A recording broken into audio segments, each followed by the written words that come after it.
যেখানে ছিলেন ওইখানে ঘুরে গিয়ে বসেন, এখানে সেখানে গিয়ে বসেন,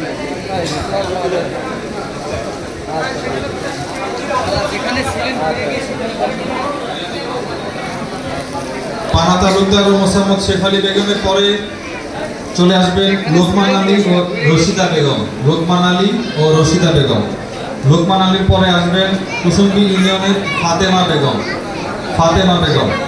তারপর আসবেন কুসুম্বি ইউনিয়নের আবু জাফর। আবু জাফরের পরে আসবেন কুসুম্বি ইউনিয়নের আব্দুর রহমান মতি। আব্দুর রহমান মতির পর কুসুম্বি ইউনিয়নের আসবেন জবেদা খাতুন। জবেদা খাতুনের পরে আসবেন মোসাম্মদ মঞ্জিলা খাতুন ও দিলবর হোসেন। মঞ্জিলা খাতুন ও দিলবর হোসেন কুসুম্বি ইউনিয়নের নাম বলছে। মঞ্জিলা খাতুনের পরে আসবেন মোসাম্মদ হাফিজা খাতুন। মঞ্জিলা খাতুনের পর আসবেন হাফিজা খাতুন। তারপরে আসবেন কুসুম্বি ইউনিয়নের সাহেব আলী এবং মোসাম্মদ মনোয়ারা খাতুন। সাহেব আলী ও মনোয়ারা খাতুন। এরপর